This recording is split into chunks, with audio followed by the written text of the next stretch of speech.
if you're a guy and you want to be with a woman, you have to understand they're going to parse the world differently than you. The most frustrating period of my marriage was when I expected my wife to act like me. And I didn't realize, oh, wait, she actually sees the world differently. That's why she's making different choices. She doesn't see the world the way that I see the world and is making a different choice. She sees the world differently and makes a choice that's in alignment with that. Then all of a sudden I was like, oh, I need to learn about how women think. Obviously, they're not all going to be the same. I understand that. But like women have a nature. Once you understand their nature, then it's like, oh, my wife will deviate from this, but only so far. Now I have a much better understanding of how she's processing the world. So I'm not making just dumb rookie mistakes. Seeing my wife as an adversary would be a huge mistake. I see her as a partner who is more valuable to the partnership because she thinks differently than she would be if we thought the same. We need to have the same core values. That's very important. And we spend a lot of time making sure that, first of all, that we started with roughly very similar core values. And over time, we've shaped each other to make sure that we share core values moving into the future.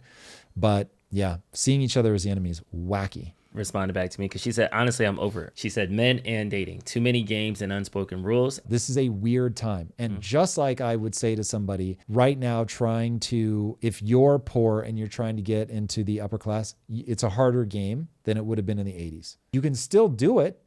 And yes, you want to put some energy into getting rid of the inequality, but you also want to put energy into going, how do I win at the game right now today? One, if I were trying to meet somebody right now today, I wouldn't even try apps. I wouldn't have an account. I would just be meeting people in real life. And I would figure out when and where are people going to be, where there's some cue that they share my interests, where they can pick up on my vibe, that I have a chance to be me at my best. Probably not going to be at a sporting event. I don't know anything about sports.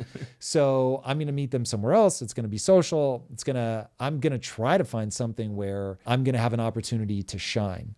And so finding an opportunity where you're forced together, where you're forced to meet other people, where there's high turnover, that's going to be very useful. But there's enough consistency that you'll see some of the same people week after week, but it's not a closed barrel of fish, and just looking for that kind of stuff. So then what do you think that comes from, where you can start an app like T, women's violence can go crazy, which is like reputation damage, but you can't start a man-only app that rapes women? People will hate it and they'll squawk and they'll complain. I mean, but there was some screenshots from ChatGPT, people saying, hey, I want to build an app like this. And it was like, no, sorry, we can't. So like policy chat won't actually code it for you, but you can find an AI that will. Or, hey, learn to code, Drew, and build it yourself. Now, if you built it and then the App Store wouldn't let you on, that's 10 pounds of ass. Are guys really going to care? That's just so mean-spirited that's really that's not really how guys get down. They're way more likely to be drawn to porn and OnlyFans than they are to be like, I'm just going to go dunk on this chick. How do we deal with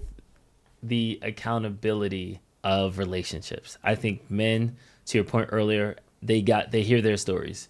I would much rather be with a bear than be with a man. Men are safe. They have a history of being abusive, patriarchy, men have gotten dragged through the mud. Accountability for women's role in the manipulation of the dating market currently doesn't seem to get addressed or brought to light or anything like that. Yeah. People try. They do it from a place of bitterness. They do it from a place of, I don't want it to be this way. But if instead you look at it and go, okay, wait a second. Evolution had to have a strategy. Women can barely stand upright. I'm not kidding. If their hips got any wider, they would not be able to stand up. Evolution was like, I really want you to make this baby smart as hell. So I'm going to make its head big, just big as I can make it, to where you wouldn't be able to stand up anymore if we keep going wider. Then I'm going to saddle you with it and make you essentially gestate it externally for 20 years. And so we have this really fascinating strategy of not having the kid be hardwired with everything.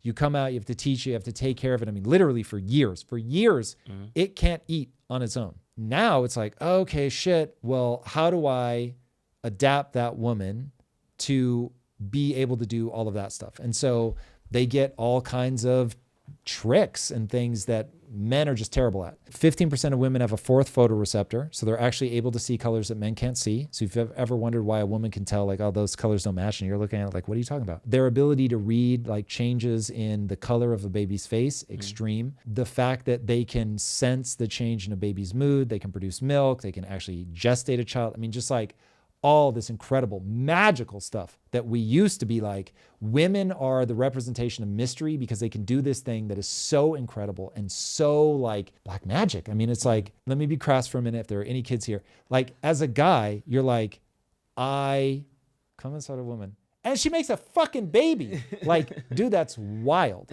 The woman could give you an egg as the guy and you'd be like, I will, like, what do I do with it? You can't do anything with it. Phenomenally magical. But the flip side of that coin is they're not as big, they're not as strong, they have a totally different kind of ambition. Like they are wired to focus on the individual. They don't have the sense of spatial relations. Like they're just wired to be optimized to make sure that that child is raised well, survives.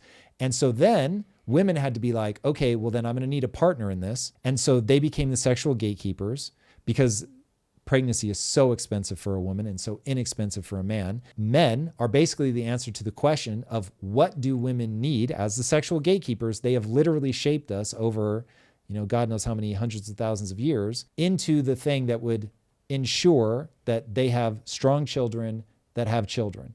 And so they bred men to have stronger upper bodies, to be bigger, to be hyper ambitious, to be effectively disposable so that they will charge towards danger, have this sense of like huge emotional rewards for being a protector, spatial relations so they can go on the hunt, like all of those things. Women, given that they can be predated by men, have to have a strategy to fight against that. So one of the strategies is to convince the men in your family to fight for you. Another strategy is to work with other women through men. One of the most fascinating stories, the IRA, Irish terrorist group, they could not infiltrate it. You know why they couldn't infiltrate it? What? Because information was only passed woman to woman. And because the women controlled, this is where we're going to meet at what time, the women instantly knew, I don't know that bitch. I'm not telling her shit. She's going to have to earn her way in. Guys were like, oh yeah, word, Timmy's here to help fight. Okay, cool. We're going to meet here at this time at this place. And then Timmy was a fucking spy. And so Timmy went back and told everybody. But women don't play that game. Women are all about relationships. And they know if somebody's being sus, like they suss it out immediately. They're constantly, as you said, gossiping, like they're trying to figure it out. So women develop this other strategy of surviving in an extremely dangerous world. And so anybody that looks at that and is like, this bitch, she's so manipulative. It's like, bro, that was the survival mechanism that she's developed. It's fine-tuned. Figure out a way to use that in your life. So if my wife pulls me aside and is like, yo, that guy's sus in business, I'm like, shit, he really might be sus.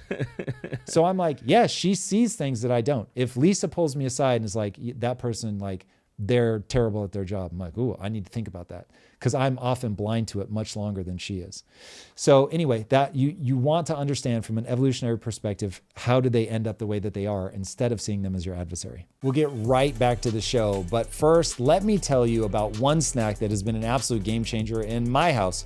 My wife Lisa has struggled with gut issues for years, and finding clean, portable protein that doesn't trigger her digestive problems was nearly impossible before Paleo Valley beef sticks came along. These things are amazing, and they are the only beef sticks in America made from 100% grass-fed, grass-finished beef that are naturally fermented.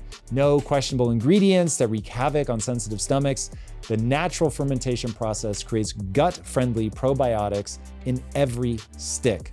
While other beef sticks use harsh processing that destroys nutrition, Paleo Valley uses old world methods that actually support digestive health. Right now, you can get 30 beef sticks for just $36. That's clean, gut-friendly protein for barely over $1 per stick. Make sure to click my link below to get your 30 beef sticks for just $36. And now, let's get back to the show.